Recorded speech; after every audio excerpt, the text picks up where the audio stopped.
Hello out there, Jesse Bayer here with Abundant Living Ecuador, coming to you on Monday, July 18th from dreary Loja, which is one of the best climates in the world, really. But June, July, August can be cool and rainy in Loja, and we are in one of those stretches. So if I look unhappy, it's because I am mildly unhappy. No, just kidding. So I wanted to make a quick video today for you because we get a lot of questions surrounding Vilcabamba. And this video is going to be my perspective on Vilcabamba, just one man's take. But there seems to be, I mean, if you are looking at Ecuador, you're going to come across Vilcabamba. And the things I have read on the internet about Vilcabamba are just incredibly inaccurate many times, and they're so diverse. I mean, you basically come across two opinions on Vilcabamba written over and over and over again in lots of ways. One side says it's this idyllic paradise. And the other side says it's this crime infested hell on earth. So I lived in Vilcabamba for over 6 months, about 8 months. I lived in Landangui, a town close to there, for another 5 or so months. And now I live in Loja, about 45 minutes away. So, and I do business there. I have lots of friends in Vilcabamba, very familiar with it. And I wanted to give you my take on what Vilcabamba is all about and, maybe help you figure out if it's a place, that might be right for you. Vilcabamba is a small town, about 5,000 people. It's the only place in this area that has a significant expat community. There's expats scattered all around, but Vilcabamba is the place that has an actual expat community. It's on the international map. We're 3 hours away from Cuenca. That's the most popular expat destination, certainly percentage-wise, in Ecuador. Vilcabamba is sort of famous in a certain way internationally for, it's known as the Valley of Longevity. There's a lot of legends and myths surrounding lifespans, extended lifespans in Vilcabamba. Legends about the soil and the water and the air and the Mandango Mountain, which, is this protector mountain that looks out over the valley. And then again, there's a lot of negativity. So, what have been my experiences there? Well, I will say this: Vilcabamba is a very intense place. It's intense energetically, and I think that's sort of why people either love it or hate it. And I certainly fall into the love it camp. Yet I don't live there, and I don't know that I would want to live there. Although it'd be fine for me to live there. But I love it, but I also kind of have that arm's length perspective about it. So it's a very intense place, very strong energetically. I think it sort of accentuates people kind of whatever they are. It's intense. It sort of maybe makes you a little more of whatever you are. It sort of makes you deal with some of the things you may need to deal with or may not want to deal with or whatever. So again, small town, expat community. Let's talk about the weather.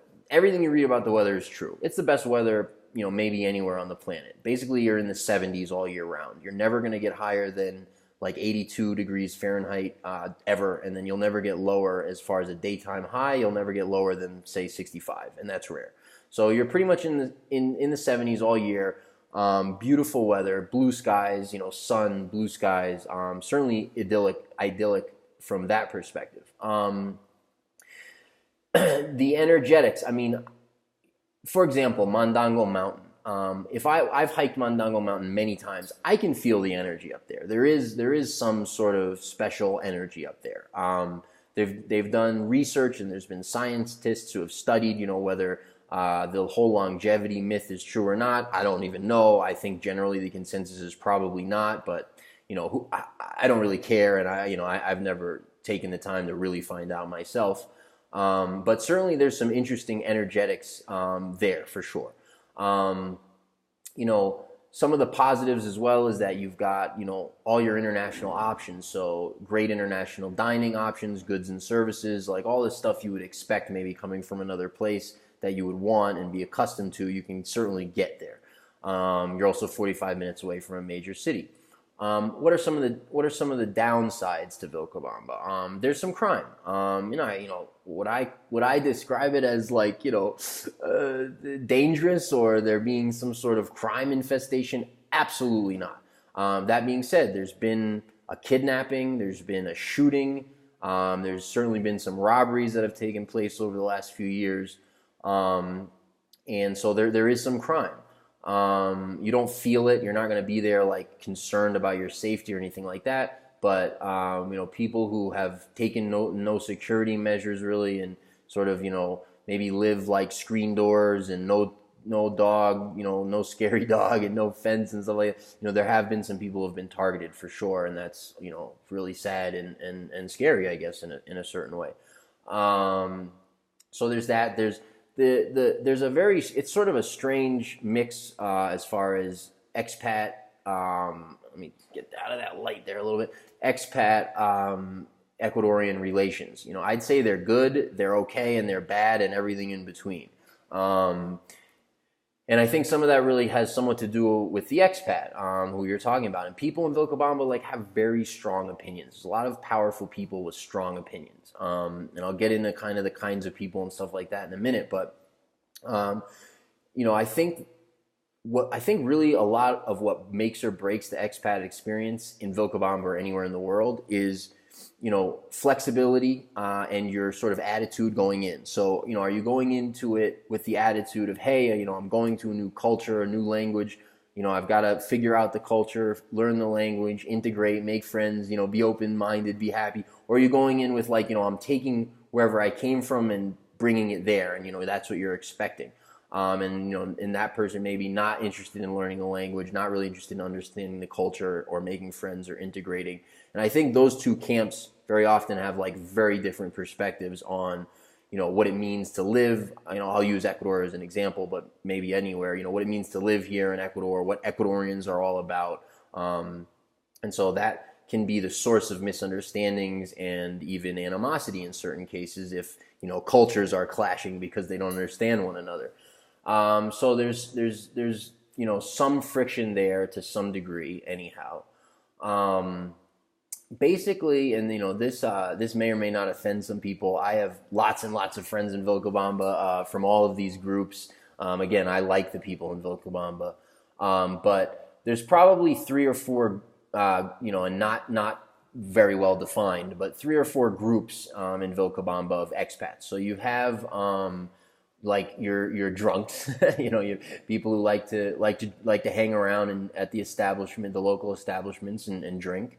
You've got a group that people describe as conspiracy theorists, so people who have a very different perspective on global events than the mainstream one. You've got sort of your new agey spiritual folks, so including healers from all over the world. I mean, the ratio of healers to population has to be higher in Vilcabamba than anywhere on the planet. Just healers of all kinds from all over the world. And then, of course, there's a small group, as well, and maybe not so much a group, but, a section of people who would just be your typical expat that just happened to settle in Vilcabamba but could have settled anywhere. So those are sort of your groups, some of the good and the bad. I think it's a cool place. There's certainly a lot of hippies. A lot of people, a lot of like the hippie style or whatever is prevalent, certainly in Vilcabamba. But I think a lot of really, really good people. And well, actually, one of the other really sort of downsides maybe of Vilcabamba, and I was always kind of above the fray. I never really got involved in any of this. I was kind of friends with, not friends with everyone, of course, but like, friendly with most people, and never really experienced a lot of this stuff firsthand, but I would overhear things and hear people saying things.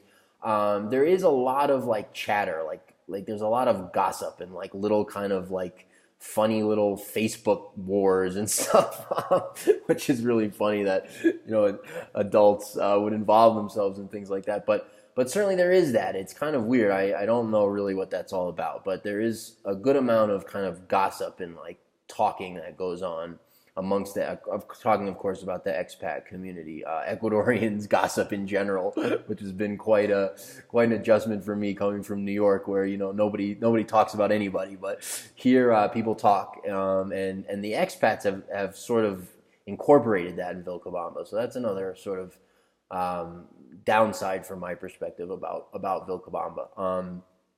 I guess personally, and again, I love Vilcabamba, but I guess personally for me, if I was looking to live in Vilcabamba, I would personally want to live in the Taxiche, Malacatos, Landangi area. Those towns are about 10 minutes away from Vilcabamba. So you're 10 minutes away from all those amenities, restaurants, friends, all that stuff you might be interested in, but out of the craziness, out of some of the like intensity that Vilcabamba seems to bring. If you do go there, check out the falafel place, the Mexican place, the juice factory, Pura Vida. Lots of good restaurants, Timothy's, Bill Zillion, others I didn't mention. Lots of good restaurants. Check them out. Meet people, talk, and see if it's right for you. But I would say, for most people, it's probably not everything it's chalked up to be. Like on the good side, it might not, probably if you're reading all these amazing things, you're probably not going to discover it quite that way, although some of it you might. And certainly, the nature side of things is spectacular, hikes and waterfalls and, but I mean, those things are everywhere here. So it's not necessarily unique in that way, but it certainly has it. And as I mentioned, the climate is spectacular. So, you might not find that, but, on the downside, you're not going to find that either. This is not some, paradise fallen, crime infested animosity, everyone at each other. It's not that either. I think like anything, you're going to experience sort of what you are and what you put out and what you project. And that's true in Vilcabamba as well, although maybe a little bit more so than some other places. About 45 minutes from Loja, Vilcabamba, where I live, a small city. And there you have it. If you guys have questions, if you want me to answer stuff, if you got comments, if you want to tell me how could I be this wrong, have at it. Please like and share and subscribe and rate and all that good stuff. And I shall talk to you soon. Have a great day.